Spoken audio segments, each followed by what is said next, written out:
രാവിലെ മുതലുള്ള വിവാഹാഘോഷങ്ങളും രുചികരമായ സദ്യയ്ക്കും ശേഷം ഞാൻ പെട്ടെന്ന് ഉറങ്ങിപ്പോയി. കുറച്ചു കഴിഞ്ഞപ്പോൾ പുറത്ത് കനത്ത മഴയുടെ ശബ്ദം. വരാന്തയിൽ പോയിരുന്ന കുറച്ചു നേരം മഴ ആസ്വദിച്ചു. സമയം പോയത് അറിഞ്ഞില്ല. ഈ അടുത്തിടെ ഇത്ര നല്ല മഴ പെയ്തിട്ടില്ല. ഇനി കല്യാണത്തിന്റെ റിസപ്ഷന് പോകാനുള്ള തയ്യാറെടുപ്പാണ്. കനത്ത മഴയത്ത് വണ്ടി വളരെ പതിയെയാണ് ഓടിച്ചു പോയത്. നമ്മൾ എന്തായാലും ലേറ്റ് ആകും എന്നൊക്കെ വിചാരിച്ചിട്ടാണ് കേട്ടോ പോകുന്നത്. എന്നാൽ നേരത്തെയാണ് എത്തിയത്. എല്ലാവരും വന്നു തുടങ്ങുന്നേ ഉള്ളൂ. നമ്മുടെ വധുവും വരനും ഫോട്ടോഷൂട്ടിലാണ്. ഞാനും അമ്മുവും ഒരു സെൽഫി എടുക്കുന്നതിനിടയിൽ കല്യാണപ്പെണ്ണ് ഞങ്ങളുടെ അടുത്തേക്ക് വന്നിട്ട്, അതെ, ഞാനാണ് ഇന്നത്തെ മെയിൻ, എന്നെ കൂടാതെ സെൽഫി എടുക്കാൻ പറ്റില്ല എന്നൊരു ഡയലോഗ്. ഞങ്ങൾ സന്തോഷത്തോടെ മിന്നുവുമായി കുറച്ച് ഫോട്ടോസ് എടുത്തു.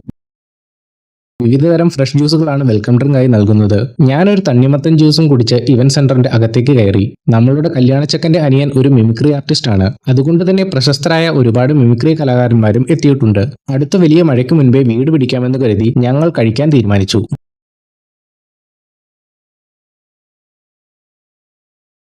രുചികരമായ ചൈനീസ്, ഇന്ത്യൻ വിഭവങ്ങളും പലഹാരങ്ങളും ഡെസേർട്ടുകളും കഴിച്ചു.